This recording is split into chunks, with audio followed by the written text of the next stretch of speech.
Greetings from Redefined Church. I'm Joel Van Briggle, and I'm delighted you've chosen to be with us today.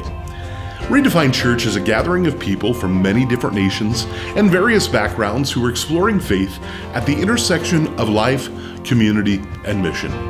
Our desire is that you sense that you belong. Whether you've been attending church for many years or you've never come to church before, we want you to know that you belong. If you'd like to speak with someone about furthering your journey and perhaps needing prayer, we want to connect with you. So drop us a message and we would love to connect with you to help you take next steps. You are also always welcome at our in-person gatherings at our Overijse campus and our Tervuren campus. Check our social media and website for all the details. We look forward to connecting with you. And now, today's message.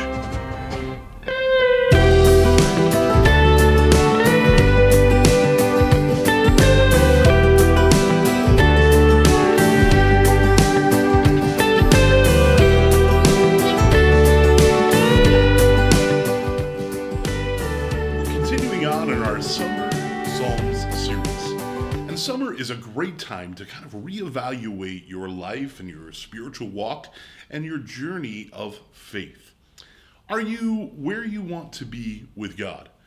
Are you in a better place than you were maybe a year ago? Is there something that you want to grow in your faith journey?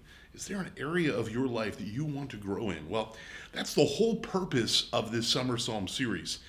The Summer Psalms give us, and the whole book of Psalms speaks to the raw realities of the human experience. It gives us an insight into what was happening during that time and even the struggles and the challenges that the psalm writers were experiencing. And the truth is that we can be honest with God no matter where we are and what we're going through. And so we hope you gain through this whole process and through this summer is what we've done in an acrostic of the word Psalms. And it is this, it's perspective.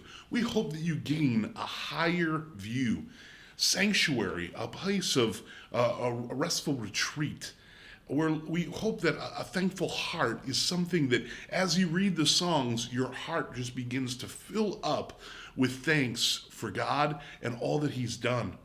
A healthy sadness, walking through the challenging places in life, but doing it in a healthy way, and a thoughtful mind, one that declutters all of the things. And summer is a great time to kind of declutter mentally and just focus in on what God wants to speak to you. And finally, a security, a bold confidence. And it's a bold confidence that comes out of knowing who God is and what He is doing in our lives. And the Psalms just bring this alive. So let's take a moment and think about those things. Where are you today? Are you needing a change of perspective or perhaps a restful retreat? Or maybe you need you've gotten into a rut of complaining or a place where you need a thankful heart. And perhaps a healthy way to process sadness. Maybe you're in a season of grieving, perhaps a loss, either of a loved one or perhaps a broken friendship or a relationship or things at your job have been transitioning or change. All of those things need grieving and a healthy sadness. Or maybe you need a thoughtful mind and to reduce the clutter of the things that are happening, or perhaps a greater sense of security. Maybe you're in a place of worry. No matter where you are, if one of those places resonates with you, this series is for you. And if you're sitting here today and say, none of those resonate with me, well, give it some time. Life happens in such a way that we need to be raw and real with God. And, we are going to go through challenging seasons. The question is, will we grow through the challenging seasons? So we're picking up in Psalm 62. It's a psalm that is for the director of music, for Jeduthun, and a psalm of David. And just as a little note as we start in Psalm 62, Jeduthun was mentioned in Psalm 39, 62, and 77. So 3 different psalms are given from David to this worship leader. And in 1 Chronicles chapter 15 and 16, we find out that Jeduthun and his sons were actually doorkeepers at the temple. And not only doorkeepers, but they were appointed by David as worship leaders. So, it was obvious that they were in a place of service, in a place that was important to the king. And, I was with Doreen this last week, who leads our children's ministry, and she was at the building cleaning all day long. Now, she wouldn't want me to tell you this necessarily. She was just serving. But one of the things that we were talking about is that a theme keeps re-stirring in her heart in different places in her devotions and different things that she's heard. And it is this: just serve Jesus. Look for ways to serve and serve. There's something powerful about that. And Jeduthun was one of these people who served, who didn't look for the title, didn't look for the position, but just found ways to be a blessing. And David used him in powerful ways. And I'm thankful for people like Doreen and other volunteers that we have that serve, and they're serving in a place. God is going to continue to open doors of opportunity for those who just serve. So also a note for us is David is in a season where it seems like it's nonstop war. The enemies of Israel are sort of attacking on all levels. And, David is coming from a desperate place. It's likely that none of us have ever experienced the place of being a king and having warring enemies that are threatening your borders.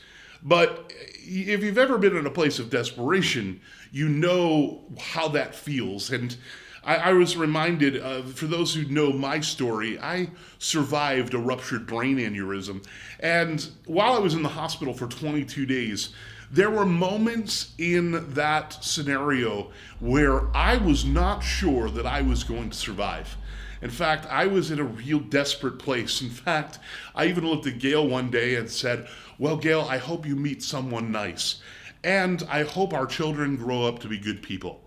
Which Gail kind of chuckled at, and to be honest, I wasn't quite in my right mind. I was in the process of healing and dealing with several different things, but it doesn't change the fact that I was feeling this moment of terrible desperation, of not knowing if I was going to survive, that if God didn't show up, I didn't know if I was going to make it. And so with that, David is in this place of desperation. So as he writes this psalm, it's a place of uncertainty, unknown, and really in dire straits. He's not even sure he's going to survive. Now, we'll talk about that in a moment, but Psalm 62 verse 1 says this: "Truly my soul finds rest in God.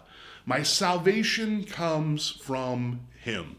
Now, there's a translation note here. With all of my reading about this passage, I found that the translators and commentators alike say that this passage is extremely difficult to translate because there aren't equivalencies between the original Hebrew and the English language in the way that we would normally see a word-for-word translation. And even this word "truly" could easily be translated alone or only. That is to say, only my soul finds rest in God, or alone my soul finds rest in God. He is my salvation, or my salvation comes from him. So David is making this strong declaration because he's in a desperate place. Now, there's a story in 1777 of a clergyman from London who was named, his name was Dr. William Dodd, and he was set for execution. And he was giving his last sermon from prison to be executed the next day. And many of the hearers were talking amongst themselves, and they said, we don't think we've ever heard a better message from our dear pastor. And one of the other onlookers said, well, when you're looking at execution, it seems that you would have a moment of clarity. You'd have a moment of clear thought. Well, that's the same circumstances David's in, because you have to understand that with all of the enemies pressing in, if David's army doesn't hold, it's likely that he's going to be captured and likely that he would be killed. So the truth is, he was in a desperate place when he writes this. David was feeling that kind of pressure. So verse number 2, truly, once again, alone or only, truly he is my rock and my salvation. He is my fortress. I will never be shaken. Clearly, another strong statement from David. Then David shifts the conversation to his enemies. And he says in verse number 3, how long will you assault me? Would all of you throw me down? This leaning wall, this tottering fence? What an unusual way for David to characterize himself as the king of Israel, having won many battles. He was the Goliath-slaying, war-hardened warrior. And he's now in this moment where he considers himself a leaning wall or a tottering fence. And it's this very vulnerable place that David writes these words. Are you the strong one in your family? Are you the one when things are falling apart, that you're the one that holds things together? Well, even David has vulnerable moments, and I want you to know that sometimes when you feel like you have to be at your strongest because of your family and all those things, these summer psalms should remind us that there are moments where we get alone with God and we get real with God, and we recognize that we can't be the strong one on our own. David has these vulnerable moments and he expresses weakness and desperation. As a side note, failures and weaknesses are great opportunities. They're valuable opportunities for your kids to learn that you too trust God in the midst of difficult circumstances. You know, there's long-term effects when we see down the road a generation who hasn't learned how to fail, who hasn't learned how to be resilient, who's been protected from failure. You see, David wasn't protected from failure. David knew what it was to fail. He knew what it was to be in desperate circumstances. And how he responds is so important, and it's so important for us. Verse number 4 picks up and says, surely they intend to topple me from my lofty place. They delight in lies. With their mouths they bless, and in their hearts they curse. It seems to me that things are really desperate because guess what? He's being attacked from the outside, and I believe even because of that, he's being attacked from the inside. And the term is called friendly fire. It's when someone is injured or killed by someone on your own side. But it doesn't make you any less injured. In fact, those injuries hurt deeply. Betrayal, lies, curse, these are things that David's using, these words, to express the desperate place that he's in. So what does he say? What is his response? Verse number 5, yes, my soul find rest in God. My hope comes from him. Truly, he is my rock and my salvation. He is my fortress, and I will not be shaken. David's likely in this place of solitude. He's probably in a place slightly paranoid. And friends, paranoia was normal for the territory. It wasn't outrageous in his world, because the truth is there were many people who were longing to harm the king, to see him toppled. But what does David say again? Reinforcing this idea, verse number 7, my salvation and my honor depend on God. He is my mighty rock, my refuge. David is basically saying, if I may put it in common words or in the language, in the idea of what David is saying, he's saying, I'm out of options.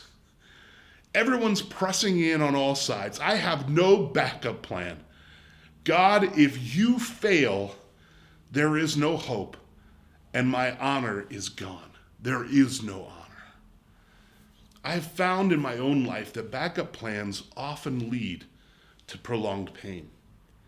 We rely on those backup plans. We pivot and we try to make things comfortable. And we go around all of these things trying to make things settle down and for peace in our lives because it's what we want. But too often we don't trust God in the way that God desires for us to trust him. And the way David is making these declarations. But maybe it's time to get raw with God and to surrender your constant pivoting to save a backup plan because you want to fix it and you want to fix it the way you want to fix it. David makes the same plea with people. In verse number 8, trust in him at all times, you people. Pour out your hearts to him, for God is our refuge. Surely the lowborn are but a breath, and the highborn are but a lie. If weighed on a balance, they are nothing. Together, they are only a breath. David takes his cultural norms, those hierarchical structures in place, and he breaks them down. The lowborn, those who are not with privilege, those who are not with power, those who are of lowborn, are but a breath. They're a vapor. Their life is fleeting. But he says the highborn are nothing but a lie because they put their confidence in those things that they think are going to sustain them, things that are going to hold them. David's saying, don't put your trust in things that you think are really important. Whether you feel disadvantaged or whether you feel too important because of your place of life. David's saying, none of that matters. What matters is that God is your refuge, that you put your trust in him. Verse number 10 says this, do not trust in extortion or put vain hope in stolen goods.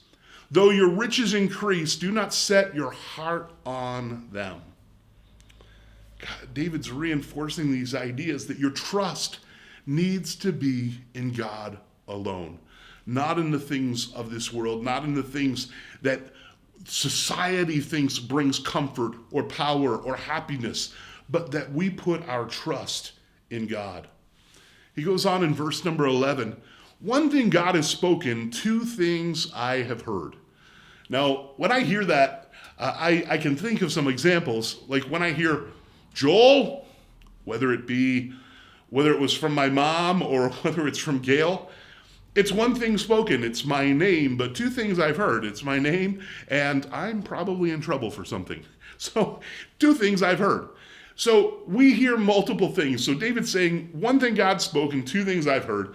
And he goes on and says, power belongs to you, God, and with you, Lord, is unfailing love. And you reward everyone according to what they have done.